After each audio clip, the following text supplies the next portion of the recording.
Entonces, el manual de mampostería. Yo creo que la vez pasada medio les expliqué qué era el manual de mampostería, pero prácticamente el manual está creado por el doctor Héctor Monzón, que aquí abajo dice su nombre, doctor Héctor Monzón. La primera versión del manual fue en el 2014, ¿verdad? Pero hace un par de semanas ya se sacó la versión nueva, que, bueno, la versión 2021, ¿verdad? Prácticamente es el mismo contenido, simplemente actualizado para todo el tema de los nuevos códigos, ¿verdad? Y con la nueva manera en cómo se está calculando los sismos y todo eso. Prácticamente era solo actualizar los datos y se agregó un capítulo al final donde se explica, o sea, se muestra todas las ecuaciones y toda la deducción que se hizo para sacar estas tablas y para hacer el manual, que es algo que no hubo en esta versión 2014, ¿verdad? O sea, por ejemplo, a las personas que venían desde afuera y tenían que usarlo aquí, no, a veces no muy les daba, quizás no confianza, pero como que les daba cosita usarlo porque, bueno, las personas, por ejemplo, de Estados Unidos muchas veces si tienen que leer qué es lo que está haciendo el código, el manual o lo que sea, el programa incluso, para poder usarlo, ¿verdad? Y como el manual no hubo ese como que respaldo técnico, era hasta ciertos puntos como una caja negra.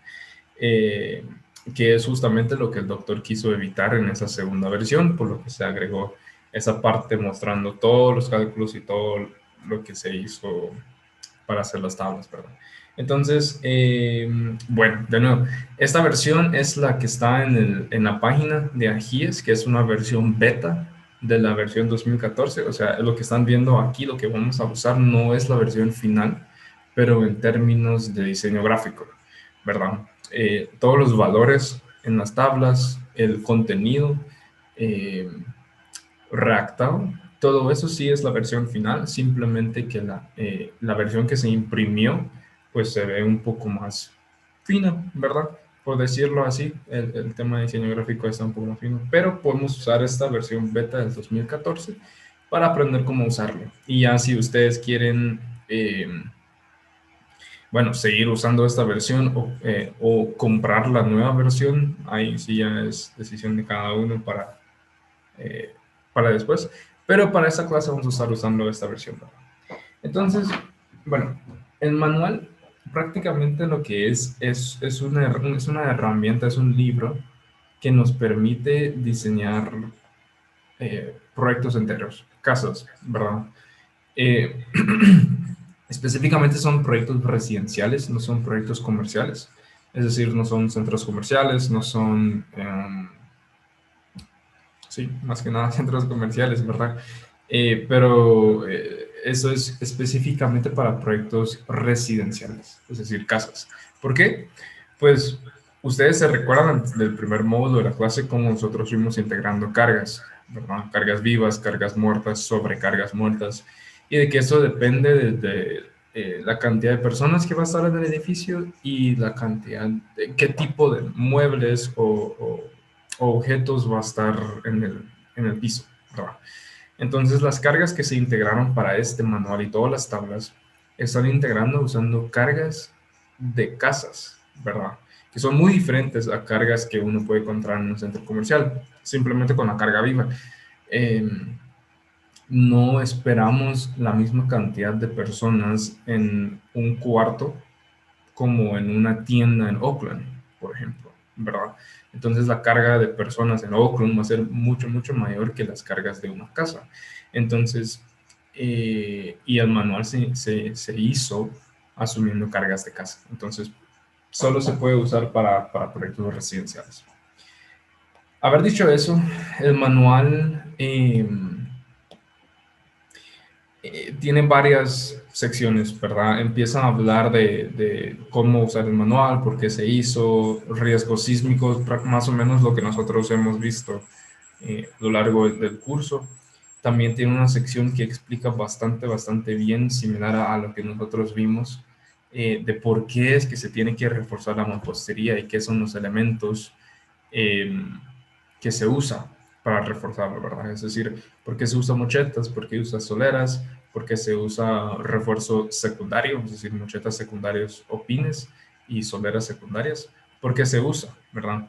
Todo eso está descrito aquí en este manual. A ver si encuentro eh, la foto. Si se recuerdan estos dibujos, ¿verdad? Son los que nosotros vimos en clase, de que cuando se empuja lateralmente el muro se va a querer voltear, por lo tanto las mochetas principales tienen que estar en los extremos del muro para hacer esa acción de compresión-tensión para estabilizarlo, ¿verdad?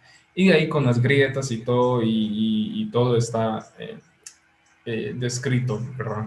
Entonces, es una buena opción si ustedes quieren repasar ciertos temas. Todo lo que hemos visto, menos lo de FHA, está en este manual también. Es una herramienta que ustedes pueden usar para estudiar incluso.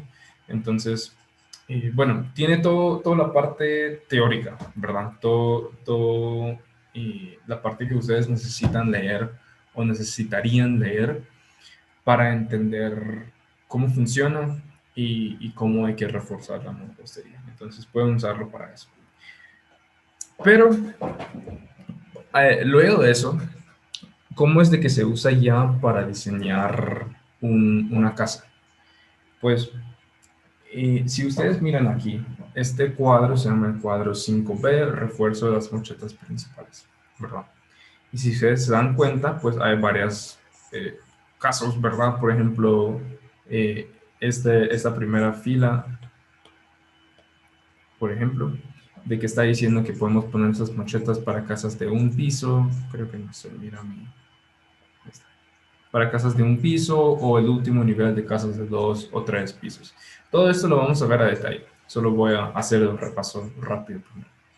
Y bueno, prácticamente lo que ustedes ven es de que ya de una vez el manual nos está dando secciones de mochetas, es decir, qué tamaños tiene que ser y qué refuerzo tiene que tener, ¿verdad? Y esto para los diferentes tipos de blocks y esto para los diferentes espesores que podemos tener, ¿verdad?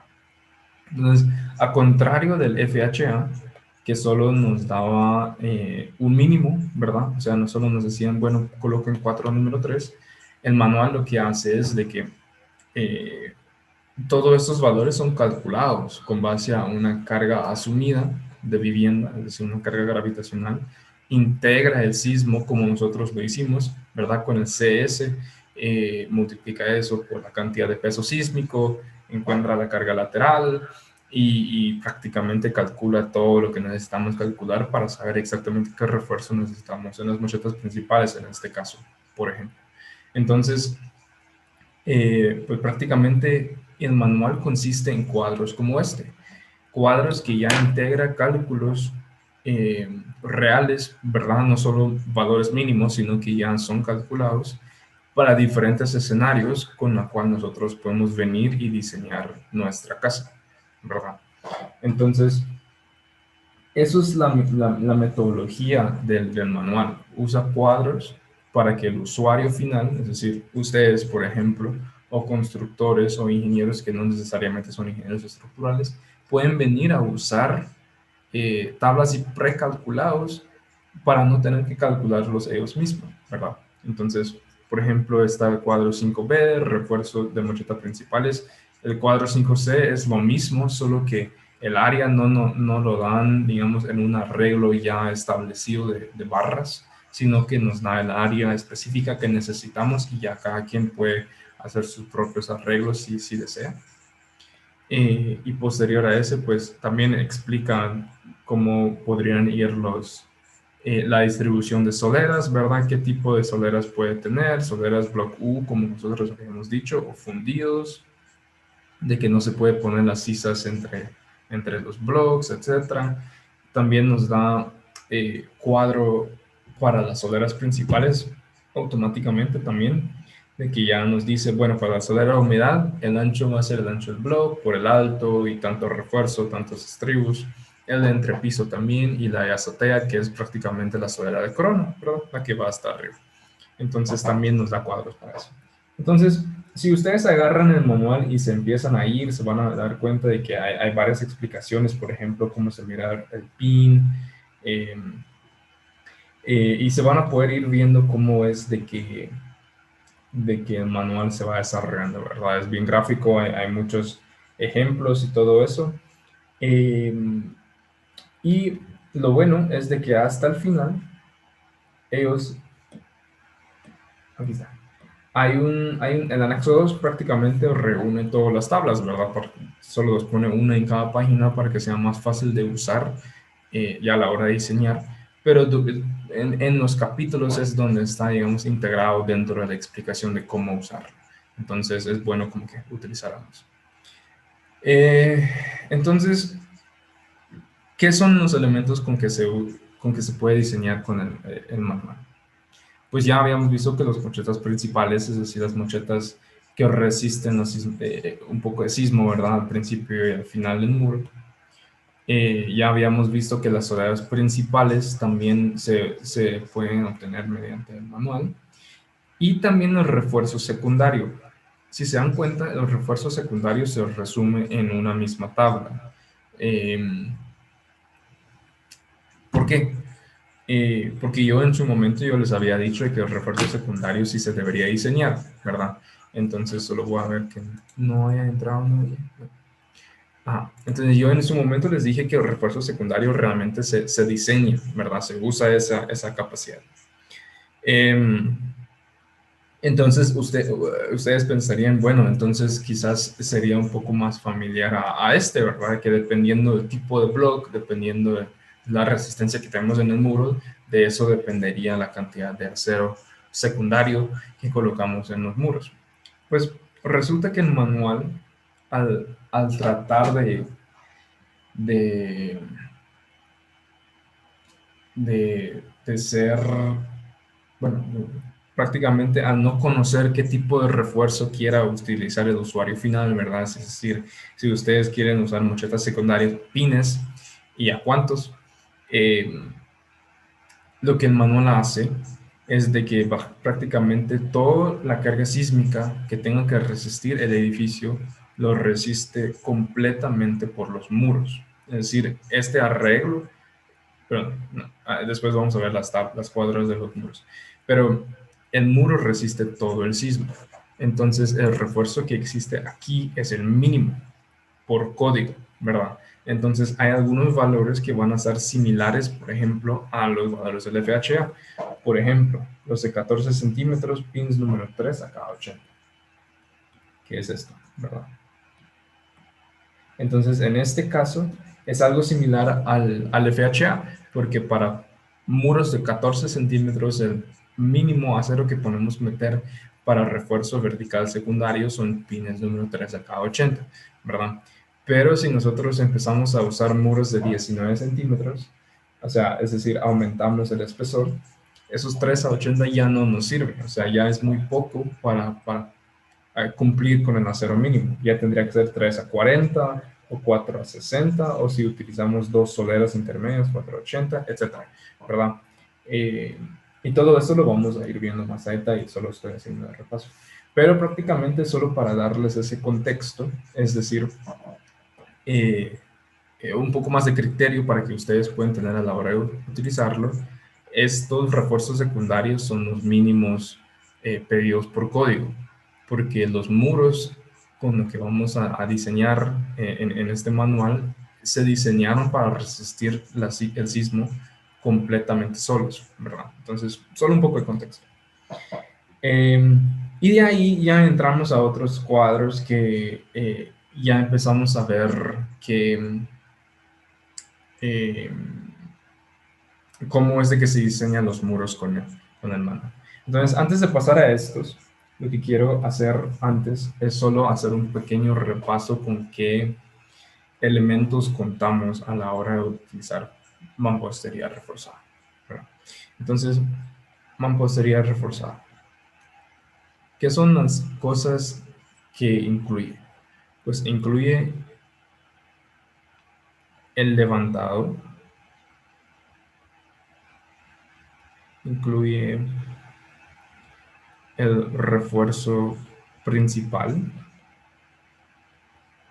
incluye el refuerzo secundario. Y donde el levantado nosotros podemos decir que está conformado por prácticamente dos cosas. El espesor del bloque, es decir, si yo voy a usar un bloque de 14 centímetros o 19 centímetros o doble soga incluso, eh, y eso varía, ¿verdad? Con que más, entre más solicitaciones sísmicas haya, es decir, entre más grande sea la fuerza sísmica, más grande tiene que ser el espesor del bloque. Entonces, eso hay que incorporarlo dentro de nuestro diseño. Entonces, el levantado se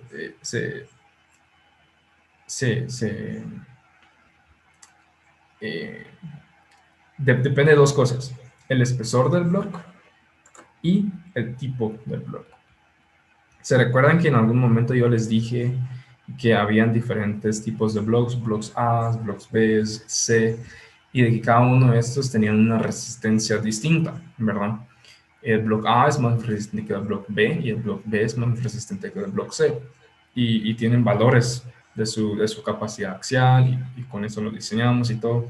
Entonces, el escoger entre usar blocks de 14 y 19 y entre usar blocks A, B y C va a tener que ser parte de nuestro diseño. Vamos a tener que decir en los planos, si ustedes van a hacer un proyecto solos, en verdad van a tener que especificar qué espesor de blocks necesitan y qué tipo de blocks, ¿verdad? Y aparte del levantado, pues tenemos el refuerzo principal, que sabemos de que son las mochetas principales y las soleras principales, donde nosotros sabemos de que esto es vertical y esto es horizontal, ¿verdad? Y de que las mochetas principales pues se colocan al principio y al final del muro, ¿verdad? Es decir, en los extremos para dar esa estabilidad al volteo. Y la solera principal se coloca pues a nivel de piso, es la de humedad, a nivel de entrepiso y a nivel de corona, ¿verdad? Que es lo que nos ayuda a mantener esa integridad en el muro para que no simplemente se parte de la mitad. Y el refuerzo secundario, pues prácticamente tenemos igual unos verticales y unos horizontales. En los verticales contamos con las mochetas secundarias, pero también con los pines, sea cual sea nosotros usamos, ¿verdad? Y en la horizontal contamos con la solera secundaria, que es la que generalmente se coloca dentro del bloque U, eh, pero no siempre, a veces se puede colocar fundido también. Entonces, al diseñar un muro de mampostería, esas son las 6 cosas que nosotros tenemos que eh, especificar en los planos, ¿verdad? ¿Qué espesor de bloque va a ser? 14 o 19 o doble soga. ¿Qué tipo de bloque? Bloque A, B y C. Y hay unas cositas más que los especifica que vamos a ir viendo. ¿Qué refuerzo principal va a llevar? O sea, ¿dónde va a estar las mochetas? Que es lo que ustedes dibujaron, por ejemplo, en la tarea del parcial, de que lo dibujaron en los extremos y dijeron, bueno, va a ser 15 por 15 o 20 por 20 con cuadro número 3, con estribos tanto, ¿verdad? Eh, lo vamos a hacer igual aquí. Lo vamos a diseñar y vamos a decir, bueno, las mochetas principales van a tener que estar ubicados en esta parte, van a tener esta sección y va a tener este refuerzo. Y las soleras principales también. La misma elevación que hicieron ustedes, pues igual se hace con el manual, ¿verdad? Se hace la sección, se coloca una solera a nivel de piso, la solera de humedad, una de entrepiso, una de corona. Igual con el manual vamos a decir, bueno, y va a tener esta sección y va a tener este refuerzo. Y por último, los refuerzos secundarios. También vamos a diseñar estos. Escoger entre mochetas secundarias y pines y decir qué refuerzo es. Por ejemplo, si es un pin, si va a ser un número 3 o un número 4 y a qué separación nosotros lo queremos. Y la soledad secundaria, pues igual. Es lo de integrarlo en la sección que hacen ustedes, por ejemplo, en las tareas especiales que hicieron, que está bastante bien, y decir, bueno, yo quiero usar una solera secundaria o yo quiero usar dos soleras secundarias, ¿verdad? Entonces, esos 6 elementos se pueden diseñar con el manual. Con el manual, pues también se pueden diseñar vigas También se pueden diseñar columnas aisladas. Y también se puede diseñar el sistema de cimentación, ¿verdad? Es decir, los cimientos corridos por debajo de los muros o zapatas por debajo de columnas, ¿verdad? Entonces, eh, realmente con el manual se puede hacer casi que todo. La única cosa que no podemos diseñar con el manual en una casa de mampostería es la losa, sino que hace referencia a otro manual, a otra guía que hizo Ajíes y igual Precon.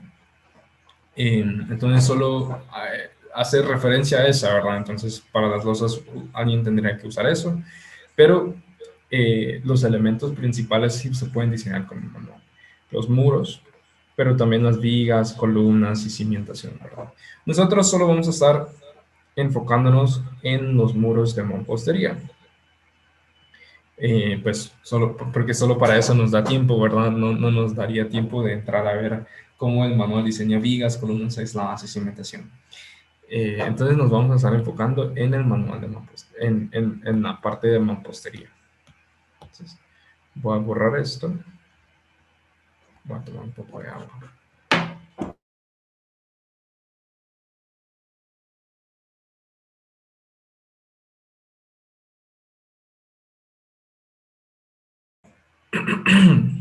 Creo que me he estado enfermando un poquito porque siento la garganta un poco resentido, pero vamos a hacer el intento aquí. Entonces, bueno, ese Zoom ya se va a terminar y ahorita íbamos a empezar a ver primero eh, el refuerzo secundario y las soleras y después ya empezar a entrar en estos tres, que estos tres son los difíciles o los más difíciles de diseñar con el manual, ¿verdad? Entonces, no podríamos usar blocks U porque en el block U pues, realmente solo cabe 2 blocks, ¿verdad? Colocar ya 4 lo estaría saturando mucho. Entonces, si queremos usar un muro de 14 centímetros y únicamente una solera secundaria, bueno, la solución que tendríamos que usar es esto, una sección de 14 por 20 fundido y 4 barras número 3 y estribos número 2 a cada 20, ¿verdad? Pero si nosotros queremos usar 2 soleras secundarias y dejarlo un poco más distribuido, lo que nos dice es de que cada solera, este 2 simplemente significa 2 soleras, va a tener que tener 2 número 3 y que la sección va a tener que ser 14 por 10, que prácticamente va a ser así. Eh, bueno, realmente esto lo que está diciendo es de que podemos tener dos opciones, ¿verdad? Los 14 centímetros de espesor y 10 centímetros de alto, igual fundido, y 2 barras número 3 y el eslabón, ¿verdad? Donde estos 14. Pero nosotros sabemos que la otra opción que podemos tener son si nosotros no queremos hacerlo fundido y hacer una cosa de concreto ahí, pues nosotros ya sabemos de que lo que podemos hacer es simplemente poner el bloque U con 2 número 3 y nuestro eslabón, ¿verdad? Siempre y cuando tenga estas 2 barras número 3.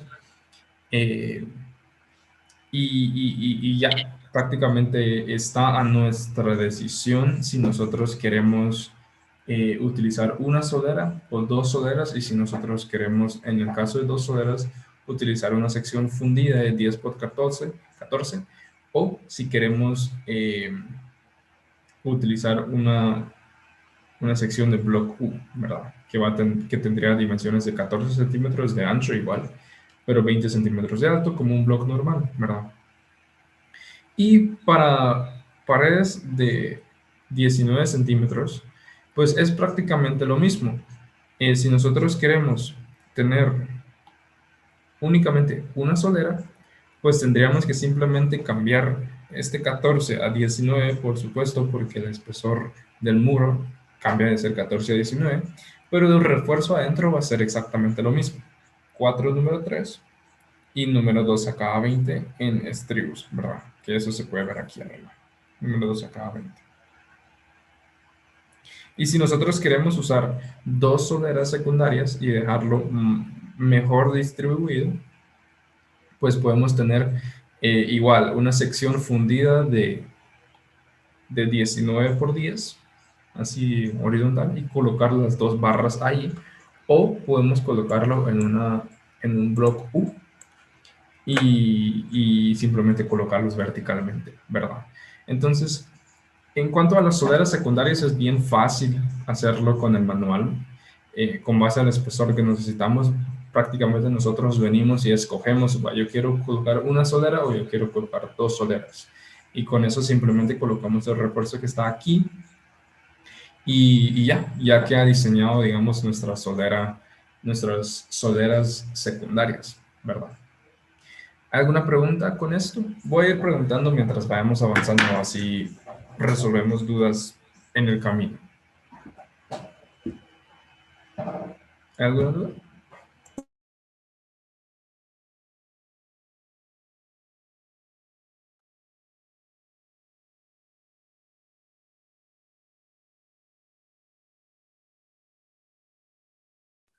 Todo bien por el momento. Buenísimo, buenísimo. Ok, va. Entonces, al tener nuestras soleras, al escogerlas con base al espesor de pared y la cantidad que nosotros queremos, eso influye directamente en la cantidad de refuerzo secundario vertical que necesitamos, porque los refuerzos secundarios, verticales y horizontales, juegan mucho de la mano, ¿verdad? Como necesitamos una cierta cantidad de refuerzo secundario en todo el muro, si yo coloco más refuerzos horizontal, necesito un poco menos refuerzo vertical. Y al contrario, si yo tengo un poco menos de refuerzo secundario horizontal, necesito compensarlo con un poco más de refuerzo vertical, ¿verdad? Entonces, por eso es de que se coloca en la misma tabla y miramos esta como que relación entre los dos, porque van muy de la mano. Eh, la sumatoria de ambos prácticamente tiene que dar un cierto número en las ecuaciones y por eso es de que uno depende del otro, ¿verdad? No, solo un poco de contexto. Entonces, pues prácticamente sigue siendo bastante fácil de usar. Si nosotros tenemos igual un muro de 14 centímetros y nosotros igual tenemos la opción y está a completa discreción del usuario, del diseñador, si quiere usar refuerzo interblock, es decir, pines o mochetas intermedias, ¿verdad? Es decir, mochetas secundarias. Queda completamente a la decisión del diseñador y ya hay soluciones para ellos, ¿verdad? Entonces, asumamos que queremos usar pines. Tenemos un muro de 14 centímetros y yo había escogido a la hora de diseñar el refuerzo de las soleras secundarias de que yo quiero usar únicamente una. Ya. Bueno, y si yo vengo y escojo, bueno, yo quiero usar pines número 3 porque no quiero subir el número de barra por el tema de costos. Entonces, prácticamente lo que se coloca aquí es la separación. Nos está haciendo automáticamente que necesitamos colocar pines número 3 a cada 80 centímetros, ¿verdad? Y lo bueno de algunos de esos casos es de que realmente no siempre varía tanto esta como que descompensación de refuerzo, ¿verdad? Está bastante parejo la forma en cómo se hizo la tabla. Entonces, nosotros sabemos de que si tenemos un muro de 14 centímetros y queremos usar pines número 3, pues prácticamente si usamos una solera, dos soleras, igual nos va a pedir que coloquemos número 3 a cada 80. Y si nosotros venimos y queremos poner pines número 4, igual, ¿verdad?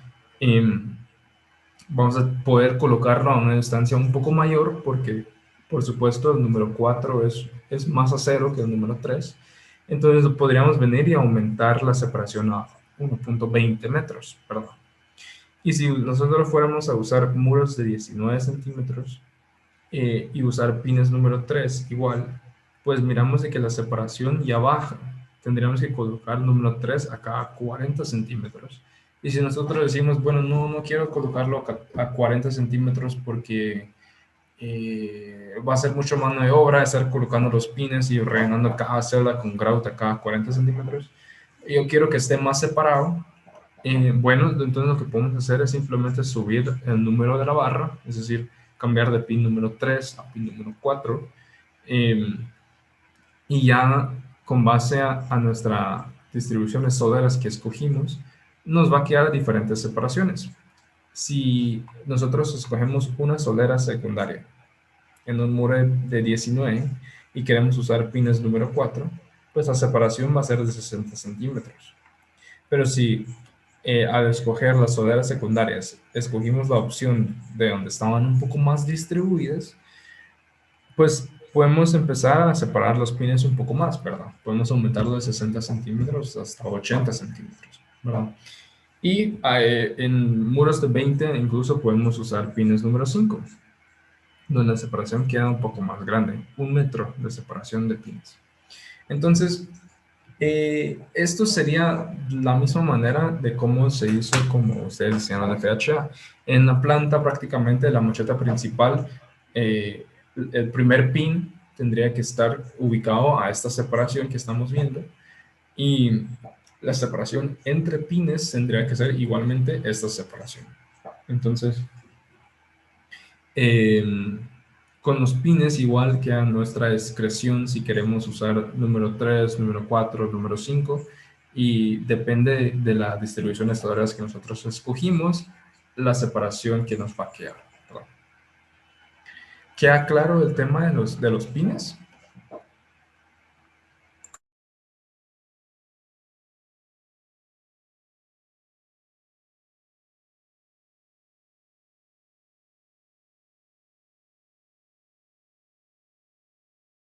Ok, asumo que sí. Bueno, entonces la otra sección de esta tabla es si nosotros venimos y decimos, no, yo no quiero usar pines, yo quiero usar mochetas secundarias. Por algún requisito del proyecto, por preferencia personal, yo no quiero usar pines, quiero usar mochetas secundarias. Pues prácticamente va a ser exactamente lo mismo que acabamos de hacer con los pines. Vamos a venir y dependiendo de nuestro espesor de muro y la distribución de solderas que nosotros escogimos, desde que lo diseñamos, vamos a bajar y vamos a venir y decir, bueno, si yo quiero usar mochetas un poco más pequeño y ponerlos así con solo 2 barras con un eslabón, que mide 11 centímetros, que serían estos, ¿verdad? Pues prácticamente lo que voy a tener que hacer es colocar 2 barras número 3 adentro, si son muros de 14 centímetros, ¿verdad? Voy a irlo borrando para que quede más limpio, así no nos confundimos.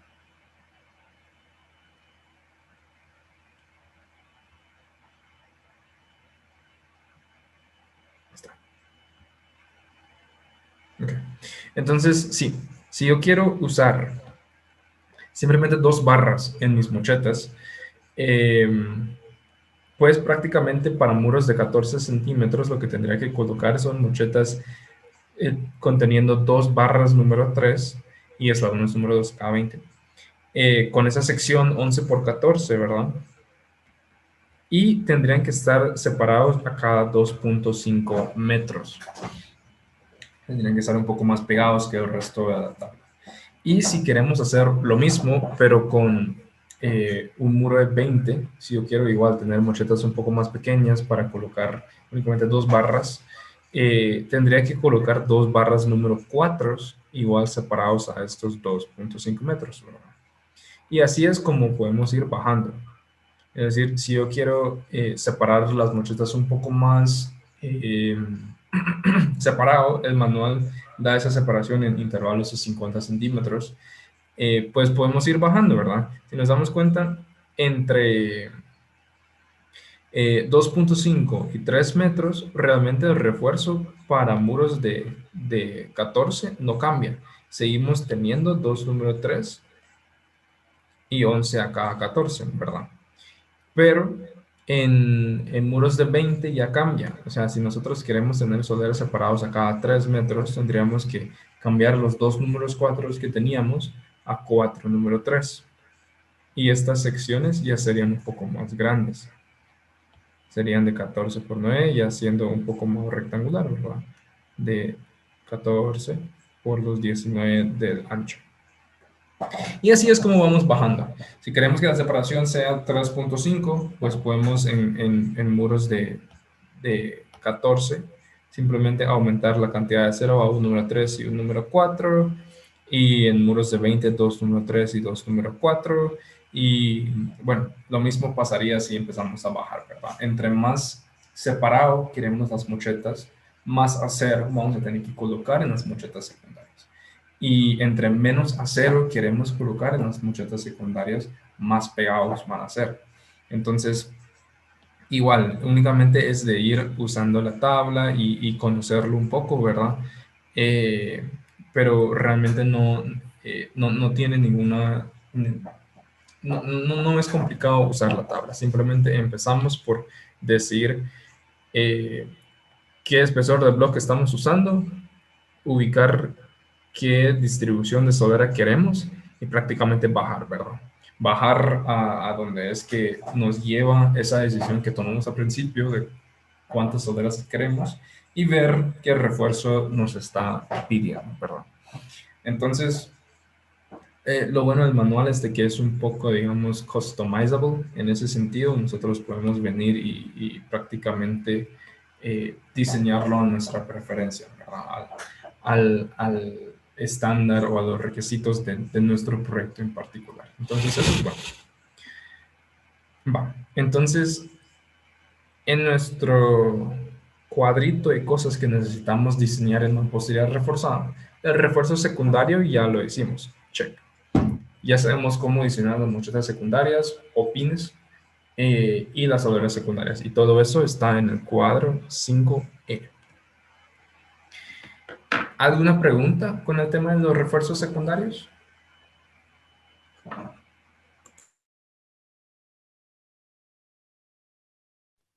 No dije todo claro. Buenísimo, Jacqueline. ¿Alguien más tiene alguna duda o estamos bien todos?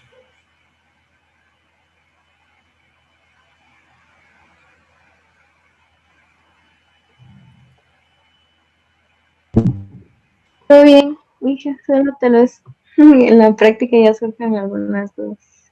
Sí, seguro, segurísimo, sí. Normalmente para usar el manual así completo, incluyendo vigas, columnas, cimentación, los talleres normalmente son de 3 días, si no estoy mal. Eh, Así completos, ¿va? O sea, de que la clase empieza desde las 8 y termina hasta las 5. 3 días completos. Eh, pero en esos talleres realmente se va casi que página por página en el manual, ¿verdad? Viéndolo. Entonces, eh, vamos a tratar de hacer nuestro mejor esfuerzo de explicar las cosas bien y hacer muchos ejemplos para justamente evitar eso, ¿verdad, Rachel? De, de no complicarnos ya a la hora de usarlo. Entonces, entonces si no hay ninguna pregunta con los refuerzos secundarios, ya estaríamos con un tercio de las cosas que vamos a estar diseñando, ¿verdad? Entonces, lo otro que vamos a ver son ya entrar un poco al refuerzo principal en los muros, que son las soleras secundarias. Perdón, las soleras principales. Vamos a ver que esto también es muy fácil de obtener. Es prácticamente este cuadro de aquí, el 5D. Ya nos dice automáticamente, similar al FHA, qué soleras necesitamos considerar como principal. La de humedad, la de entrepiso y la de corona. De nuevo, aquí se coloca como solera de azotea, pero es solera de corona. Y prácticamente también nos da la sección, que no hace nada más que simplemente el ancho del muro, sea que nosotros estamos usando 14 o 19 centímetros y 20 centímetros de alto, ¿verdad? Y de que para la sodera de humedad y para la de corona, es decir, la de azotea, nosotros vamos a usar 4 número 3 y estribos número 2 a cada 20. Entonces, esto va a estar 4 número 3 acá y estribos número 2 a cada 20. Y para la soldadura de entrepiso, vamos a colocar levemente un poco más de refuerzo. Simplemente va a ser igual a estribos número 2 a cada 20, pero esto, las barras longitudinales, nosotros vamos a cambiar por 4 número 4, ¿verdad? Entonces, estos van a ser 4 4 y estribos igual número 2 a cada 20. Número 2 a cada 20. Ahí está. Entonces, 4 número 4 para la de entrepiso y 4 número 3 para la de humedad y la de corona. Y simplemente se coloca donde nosotros ya sabemos, al piso, en nivel de entrepiso, si hay más de un nivel, y hasta arriba del muro, ¿verdad? Hasta el techo, por ejemplo. Y ya, eso es todo lo que hay que hacer para las solderas principales. Simplemente se coloca estos tres donde nosotros ya sabemos, con estas secciones y con este refuerzo, y ya tenemos diseñado nuestra soldera principal. Entonces aquí podemos venir y colocar que las solderas principales se diseñan con el cuadro 5T. Entonces, así de fácil ya hemos diseñado la mitad de las cosas que vamos a estar diseñando con el manual. Hemos diseñado ambos tipos de refuerzos secundarios y un tipo de refuerzo principal, ¿verdad? Las solderas principales. Con esto me imagino que no hay ninguna duda tampoco. Entonces ya podemos pasar a los otros. Aquí es donde el manual empieza a ser un poco más complejo, porque ya empieza a entrar bueno, la parte fuerte del diseño que se hizo, ¿verdad? Atrás de las escenas, que son el levantado, es decir, qué espesor de bloque necesitamos y qué tipo de bloque, y las mochetas principales. Pues lo voy a apagar alarma. Entonces, sí. Aquí ya vamos a entrar en estos tres temas, es lo que vamos a abarcar para el resto de las clases que vamos a usar para el manual, que son espesor, tipo de bloque y mochetas principales, ¿verdad?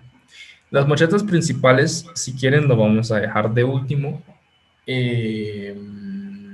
para primero repasar y conocer algunos conceptos básicos que vamos a necesitar para usar estas tablas. Entonces, empezando primero por el levantado. ¿Cómo sabemos qué tipo de muro necesitamos, verdad? Pues prácticamente el manual lo que nos da para diseñar los muros son dos sets de tablas. No es uno como con los refuerzos, sino que tenemos que hacer dos chequeos prácticamente. Borrar esto. Ahí está. Ok. Lo primero es de que... ¿dónde está? Aquí. El primero es el cuadro 6A, que prácticamente es un cuadro, una tabla que nos permite diseñar los muros por cargas gravitacionales. Y los otros son las tablas 6D, que en este caso tenemos una tabla 6DA, por decirlo así, B y C. Los cuadros 6D prácticamente se dividen en tres tablas más, y esos cuadros lo que hacen es diseñar los mismos muros, pero por sismoresistencia. Y lo que se hace es prácticamente comparar qué resultados dan en ambos, y el que quede más grande, esa es la que colocamos en nuestro diseño final. Entonces, ¿por qué es de que se hace esta distinción. Pues voy a apagar esto solo para... Porque si recordamos, a ver si logro dibujarlo rápido. Hay dos tipos de cargas que nosotros fuimos integrando en las primeras clases, ¿verdad? Las cargas vivas, muertas, sobrecargas muertas, que nosotros los clasificamos como cargas gravitacionales. Y después de eso, tomando el peso sísmico, venimos y lo multiplicamos por el CS, el coeficiente cortante basal, para saber qué fuerza sísmica vamos a estar aplicando a este sismo, a este muro, ¿verdad? Entonces, pues prácticamente lo que nosotros esperamos es de que este muro tenga que resistir estos dos sets de cargas, ¿verdad? Esto así, esto así. Las cargas gravitacionales,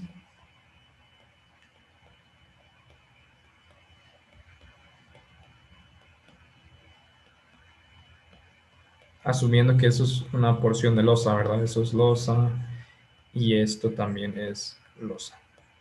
Las cargas gravitacionales se transmiten desde la losa, como habíamos explicado antes, y esta losa pues los transmite hacia el muro, y el muro, si nosotros lo miramos así en sección, pues va a tener que resistir estas cargas gravitacionales, es decir, es una carga axial sobre el muro, ¿verdad? Y esas cargas gravitacionales pues consiste de todo lo que habíamos visto, las cargas vivas de las personas, la carga muerta, el peso propio de la losa, y la sobrecarga muerta, es decir, cualquier mueble o mobiliario que está en nuestro entrepiso o techo, ¿verdad? Entonces nuestro muro tiene que ser capaz de resistir esta carga axial. Tiene que, o sea, se integra todas las cargas como ya habíamos visto y el manual los calculó y prácticamente ya tenemos el cuadro de resistencia de muros. Pero otro caso que el muro tendrá que resistir es justamente la carga sísmica, ¿verdad? Que no es una carga gravitacional, sino que es una carga lateral. Si lo miramos desde acá, pues prácticamente va a ser así. Una fuerza lateral que va a estar causando unas grietas horizontales, ¿verdad? Y la carga axial puede estar causando aplastamiento en la parte de abajo. Entonces son dos acciones muy diferentes. Las cargas gravitacionales están tratando de aplastar el muro y las cargas sísmicas, las laterales, están tratando de cortar el muro. Entonces, como son acciones muy distintas y cargas muy distintas, entonces lo que se hizo en el manual es crear dos tablas para que nosotros podamos venir y diseñar estos dos tipos de muros, estos dos casos, y después simplemente decir, bueno, si este muro tiene que ser, no sé, un tipo A minúscula, o sea, no es un nombre, solo es un ejemplo. Y este muro, por cargas sísmicas, el mismo muro, tendría que ser un muro A mayúscula. Entonces, prácticamente venimos y decimos, bueno, entonces el muro va a ser el más grande entre A minúscula y A mayúscula, ¿verdad? Entonces, el que nos está pidiendo más, eso es la que colocamos en nuestro diseño final. Entonces, para esto, vamos a empezar nosotros primero por el diseño de cargas gravitacionales. Entonces, solo para irlo resumiendo mientras vayamos. Los muros, es decir, el espesor de bloque y tipo de bloque, nosotros vamos a hacer dos cosas.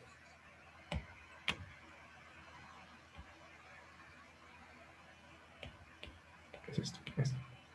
Vamos a diseñarlo, diseño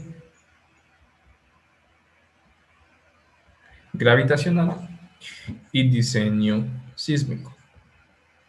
Vamos a diseñarlo por ambos y vamos a agarrar el más grande entre ambos, ¿verdad? Entonces, el diseño gravitacional se hace con los cuadros que son estos.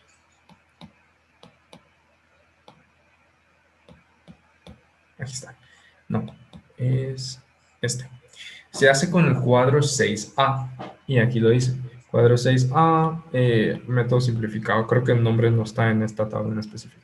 Pero el cuadro 6A es lo que nosotros vamos a utilizar para diseñar nuestros muros por cargas gravitacionales.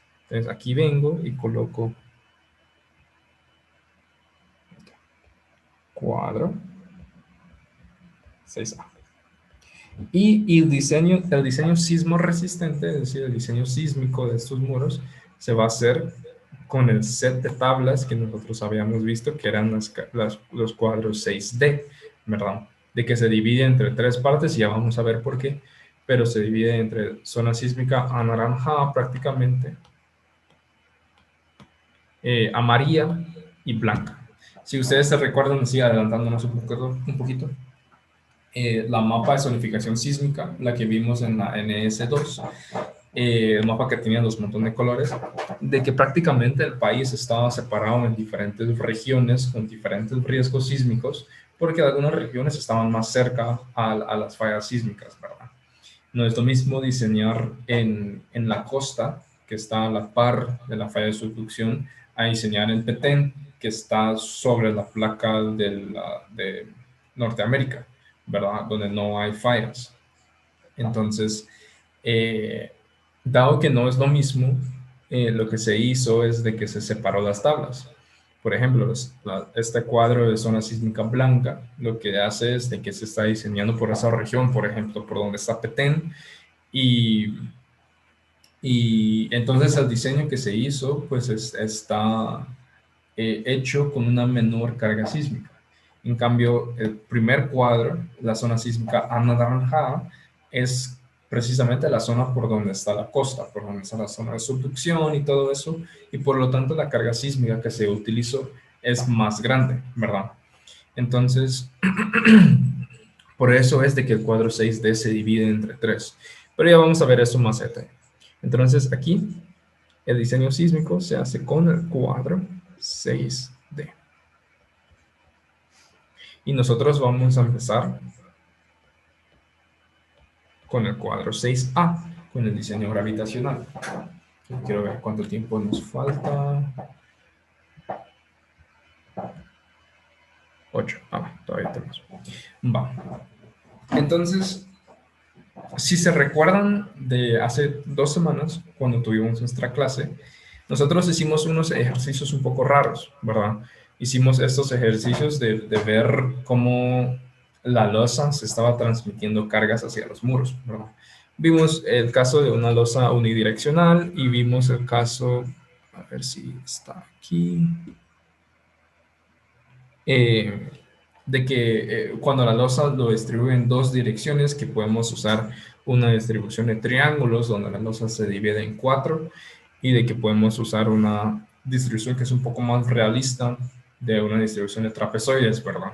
Nosotros dijimos de que al final de cuentas lo que íbamos a usar, como se usa en el manual, era la distribución de triángulos, ¿verdad?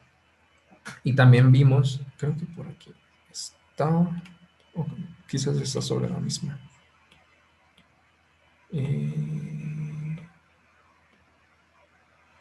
Bueno, no, yo quizás no estaba aquí. Creo que es este. Sí, es este. Entonces, y también vimos de que hay losas que solo pueden transmitir sus cargas en una dirección, ¿verdad? Que eran como estos. Creo que por aquí está. Ahí está. Sí, de que nosotros vimos de que hay losas que pueden transmitir en 2 direcciones y que hay diferentes maneras de distribuirlos. Y hay losas de que se pueden transmitir en únicamente una dirección. Ahora bien, esos ejercicios los hicimos no simplemente por conocimiento general, sino que esta manera de calcular las áreas tributarias es lo que nosotros usamos en el manual para diseñarlo por gravitacional, ¿no? Entonces, uno, les sugiero que repasen esto. No lo vamos a hacer tal y como hicimos en este ejemplo, porque el ejemplo que hicimos en aquella clase, integramos las cargas, lo dividimos y vimos la carga que va a los muros.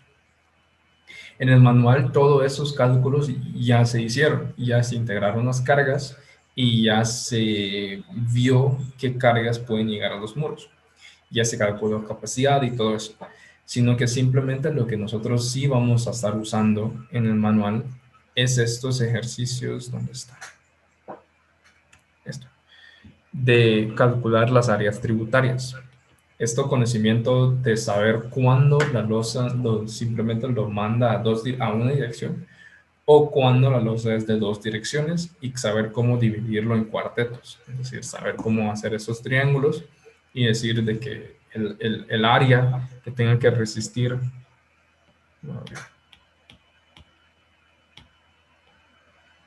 este muro es tal, ¿verdad? Eso es lo que nosotros necesitamos para poder usar el manual. Entonces, si quieren, entramos un poco más a ver ya el cuadro.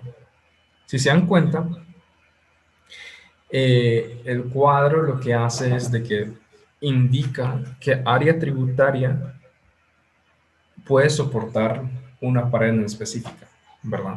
Entonces, todos esos números que aparecen en el video, en el cuadro, solo voy a mover.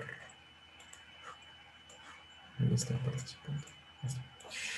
Todos esos números lo que nos están diciendo prácticamente es decir, qué tanta área puede resistir un metro lineal de muro. Entonces, por ejemplo, aquí es donde vamos a empezar a ver qué tipos de levantados existen, ¿verdad?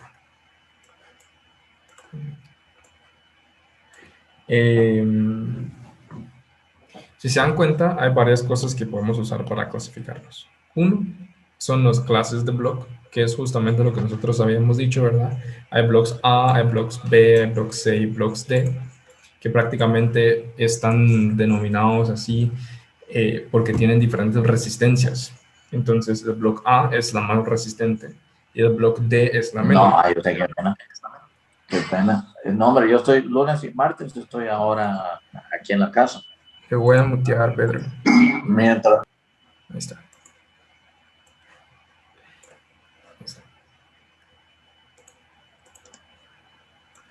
Entonces, el bloque A, B, C y D tienen diferentes resistencias, siendo el bloque A más resistente y el bloque B menos resistente, ¿verdad? Y de ahí podemos empezar con esto, los tipos de blocks. Prácticamente existen blocks DT y blocks UT. ¿Qué significa eso? Pues prácticamente, por aquí hay una foto. Vamos a buscar. La única diferencia entre estos blocks es que en medio del bloque prácticamente hay una pared central que separa los vacíos, ¿verdad? Entonces, si se dan cuenta, en este bloque únicamente hay una pared y en este bloque hay dos paredes, ¿verdad? Entonces, el bloque que tiene un pared prácticamente es la que se llama UT, ¿verdad? Aquí está. Y el bloque que tiene dos paredes es la que se llama DT. Y aquí está. Entonces, eso es lo único. De que hay blocks que tienen un tabique central y hay blocks que tienen dos tabiques centrales.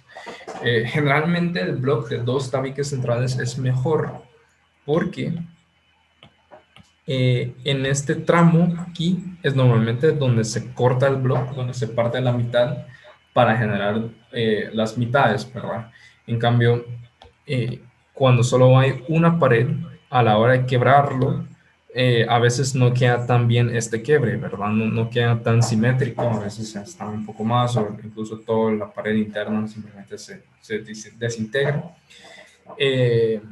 Entonces, generalmente el block DT es la que vamos a preferir, al menos a nivel personal es la que yo uso para diseñar, no uso blocks UT, yo únicamente uso blocks DT. Justamente por esto, ¿verdad? De que es más fácil cortar a la mitad y por lo tanto facilita la construcción y asegura de que los blocks todavía están fuertes, ¿verdad? Están íntegras. Entonces, esa es la primera distinción, block UT y block DT. que son estos. Entonces, al nosotros escoger o ver qué clase de block necesitamos, A, B, C o D, también va a depender del block que nosotros vamos a usar. Si va a ser un block de un tabique central o un block de 2 tabiques centrales. Todo eso igual es personalizable en el sentido de que nosotros podemos tratar de sacar los diseños con los que nosotros queremos, ¿verdad? Por lo tanto, por supuesto, va a depender de nuestro espesor también, si es de 19 centímetros o de 14, ¿verdad? Esto es lo de porcentaje de área neta, esto no tienen que ponerle atención, estos más datos para diseñar, no necesariamente necesitamos eso para poder diseñarlo con el manual, ¿verdad? Entonces, esto no tienen que ponerle atención. Y lo último es la colocación del mortero. Si se dan cuenta, aquí hay algo que se llama lecho completo y algo que se llama lecho parcial. ¿A qué hace referencia con eso? Esa es la manera en la cual se coloca el mortero. Si recordamos bien, los morteros ahí está, es prácticamente lo que usamos para pegar un bloque con otro bloque, ¿verdad? Entonces aquí hice un pequeño diagrama para espero que sirva un poco más. Entonces, aquí está. Sabemos de que eso es un bloque UT.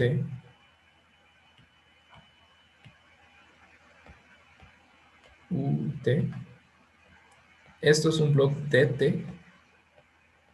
DT, porque tiene dos tabiques centrales y el UT tiene un tabique central, ¿verdad? Entonces, ¿qué es esto de mortero de hecho completo y mortero de hecho parcial? Pues prácticamente, voy a enseñar todos estos. Es la manera en la cual nosotros vamos a colocar los morteros, ¿verdad? Voy a encender el otro. Si se dan cuenta, este como que manchita gris que dibujé acá, eso es lo que puede representar como que ese mortero que vamos a usar para pegar bloque con bloque.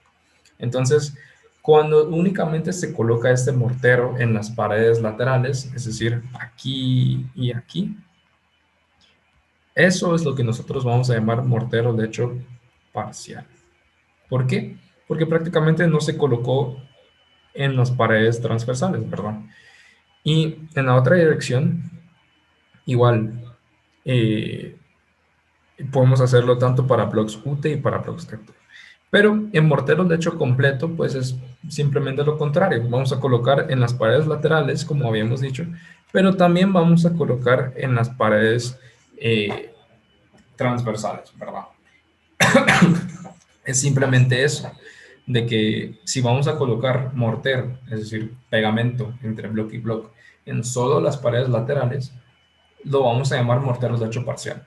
Y si vamos a colocar mortero en toda la capa del bloque para pegar completamente el bloque con otro bloque, entonces eso lo vamos a llamar mortero de hecho completo. Creo que ya me está pegando la garganta mucho. Y prácticamente lo que esto hace y por qué es que nos afecta a nuestro diseño es de que si nosotros tenemos mortero en toda la cara del bloque, pues la carga que podemos transmitir del bloque hacia bloque se va a transmitir en toda la cara. Entonces vamos a poder asumir de que el área en cara, digamos, del bloque es la efectiva, ¿verdad? Pero si nosotros solo colocamos mortero en las caras laterales, pues prácticamente lo que estamos haciendo es desperdiciar estas paredes de la resistencia, porque no estamos transmitiendo carga a estas paredes, ¿verdad? Sino que lo estamos concentrando únicamente en estas paredes largas. Entonces, prácticamente perdemos un poco de resistencia en el bloque o efectividad, mejor dicho, a la hora de utilizar mortero de hecho parcial porque no estamos usando todo el área del bloque, ¿verdad? Entonces, de nuevo, esto es preferencia del diseñador. Los constructores o diseñadores que usen estos, o sea, su justificación es para ahorrar un poco de costos pero al menos a nivel personal yo siempre utilizo esto, ¿verdad? Para utilizar todo el bloque. O sea, si lo vamos a comprar, pues yo quiero usar toda la resistencia del bloque, ¿verdad? No quiero desperdiciar ningún pedazo del bloque. Entonces, al menos yo uso mortero de 8 completo, pero ustedes pueden usar la que ustedes quieran. Entonces, ya estamos viendo y que entonces la tabla está incorporando varias cosas que nosotros vamos a tener que especificar o escoger, mejor dicho, ¿verdad?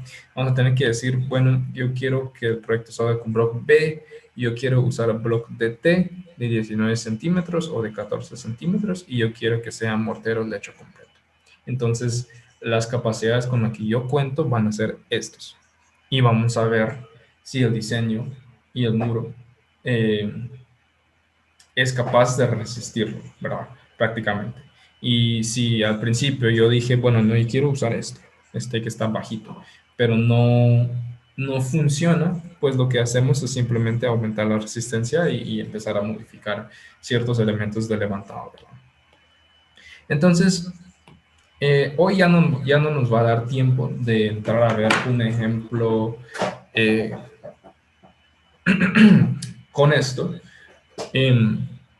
Pero yo creo que para que nos dé tiempo en el ciclo y para que no estemos corriendo a final en unos meses, de que lo que voy a estar intentando hacer, porque esta semana tengo clases en la tarde de 5 a 10, entonces se me dificulta un poco a veces, pero lo que voy a intentar hacer es, aparte de nuestras clases los martes, subirles videos de ejemplos para que en clase no hagamos el ejemplo en sí, sino que tratamos de ver si veamos toda la parte teórica y toda la parte explicatoria en clases y ustedes tengan un video adicional cada semana para ver ejemplos, ¿verdad? O terminar ejemplos si no, que no logramos terminar. Y ahí voy a necesitar de su participación, ¿verdad? De ver esos videos para poder entender los ejemplos y entrar y regresar el próximo martes, por ejemplo, a decir, bueno, Inge, no entendí esto del ejemplo, ¿verdad? Repasémoslo. Así lo vamos agilizando, ¿verdad? Así no nos vamos como que atrasando y al final del curso no se entiende, ¿verdad? Entonces, vamos a intentar hacer eso, las clases magistrales, avanzar lo que podamos y lo que no podamos hacer lo vemos en un video extra, ¿verdad? Espero yo que solo sean ejemplos. Y sí, necesito de su participación para, uno, ver esos videos a conciencia para preguntar cualquier cosa que no entienden. Y si pueden, que yo les aseguro que les va a ayudar empezar a hojear el manual, ¿verdad? Ver qué contiene, leer unas partes que les interesan, leer un poco más de los cuadros. Les aseguro que les va a facilitar muchísimo a la hora de hacer los ejemplos. Entonces ya es hora. Si no hay ninguna pregunta, lo dejamos así. Y yo esta semana voy a hacer mi mejor esfuerzo para subirles el ejemplo, porque sí es muy, muy importante empezar a ver ejemplos de esto.